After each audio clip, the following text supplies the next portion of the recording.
नमस्कार। आपने एक गाना तो सुना होगा कि कस्में वादे प्यार वफा सब बातें हैं बातों का क्या। जी हाँ, पहले आप प्रधानमंत्री जी का एक वीडियो देख लीजिए और फिर हम आपको बताएंगे उन कस्मों के बारे में, उन वादों के बारे में, उन प्यार के बारे में और उन वफा के बारे में। हमारा संकल्प है समृद्ध बिहार, देखा हर युवा को रोजगार। प्रधानमंत्री जी जब आए थे सत्ता में पहली बार तो वादा करके आए थे कि हम 2 करोड़ रोजगार देंगे और ये भी वादा करके आए थे कि देश के हर गरीबों के खाते में 15-15 लाख रुपए आएंगे। कहां गए? कैसे हवा हवाई हो गए आपके वादे?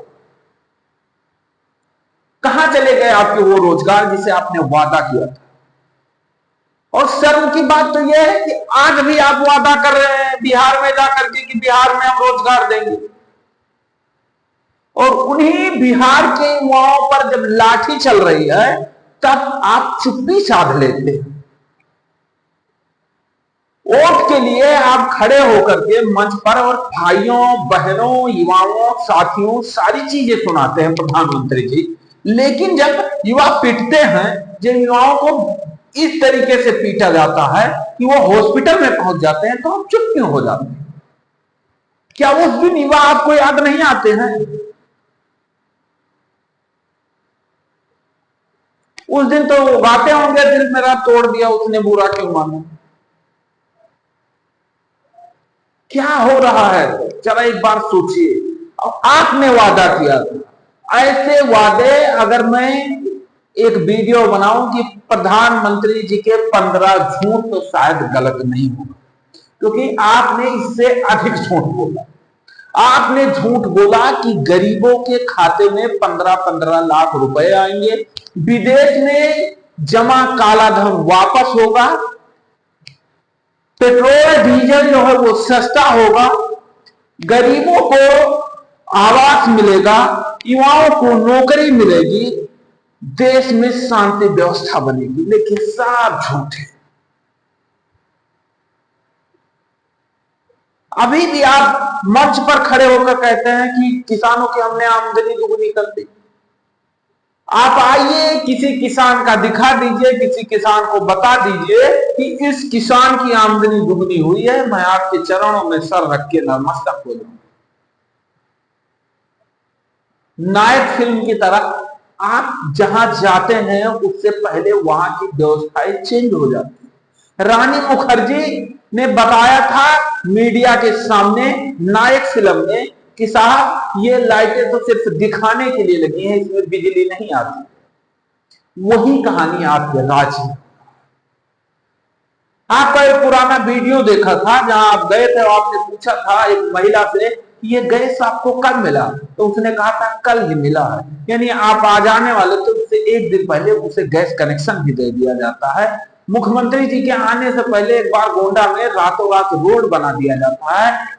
स्वास्थ्य मंत्री के आने से पहले रातों रात हॉस्पिटल की व्यवस्था चेंज कर दी जाती है। ये सब कुछ पॉसिबल है, लेकिन जहां आप आते हैं ये वही पॉसिबल है और जगह पर पॉसिबल नहीं। गरीब मर रहा है, युवा लाठियां खा रहा है, रोजगार पाने की जगह पर वो लाठी खा रहा है, प्रदर्शन कर रहा है तो लठ मारा जा रहा है। गरीब इस कदर हो गया है कि अगर वो जुबान खोल देती है तो पुलिस उसे मार मार कर बेहाल कर देती है।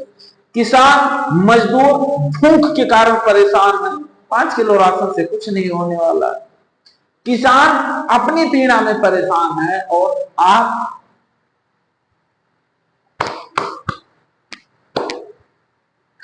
मैं आपके खिलाफ में नहीं हूं, मैं भारतीय जनता पार्टी के खिलाफ में नहीं, लेकिन वो दर्द आपको पता नहीं होगा कि जब सड़क पर प्रदर्शन कर रहे युवाओं को लाठियों से पीटा जाता है तो क्या दर्द होता है। मानता हूं, आपकी स्टोरी देखता हूं तो आपसे प्रेरित होते हैं, देश के लाखों करोड़ों युवा प्रेरित होते हैं कि एक आदमी जो चाय बेचता था वो आज देश के सर्वोच्च पद पर बैठा हुआ प्रधानमंत्री। लेकिन जब दूसरी तरफ वो झांकते हैं तो कहते हैं कि चाय बेचने वाले से भी हमारी हालत आज गड़बड़ है, क्योंकि हमें लाठी खाना पड़ रहा है। वो भी किस लिए? रोजगार के लिए। वो भी किस लिए? इसलिए कि एसएससी का पेपर जो है वो गलत हो रहा है। वो भी इसलिए कि रेलवे का जो पेपर है वो लीक हो जा रहा है। सिर्फ इसलिए रोजगार मांगने के लिए, जिसे प्यार से समझाना चाहिए, जिसे आपको प्रेस कॉन्फ्रेंस करना चाहिए, देश के युवाओं को बताना चाहिए कि आपको रोजगार मिलेगा, किसानों को बताना चाहिए कि आपने हमें इतना सपोर्ट किया, तीसरी बार हमें सत्ता में लेकर आए, तो आपने अगर हमारी मदद की है तो हम आपकी मदद करें। हो सकता आपने काफी योजनाएं चला दी, क्योंकि जब आपका चुनाव के समय आपका बुक आती है वादों वाली, तो उसमें बताया जाता है कि किसानों को क्या क्या मिला, युवाओं को क्या क्या मिला। लेकिन धरातल की स्थिति यह है कि हकीकत कुछ है। धरातल पर आप आएंगे, आप देखेंगे कुछ नहीं है। आप आइए साधारण व्यक्ति के रूप में 2 दिन की जिंदगी जिए ग्रामीण क्षेत्र में, आपको पता लग जाएगा हकीकत।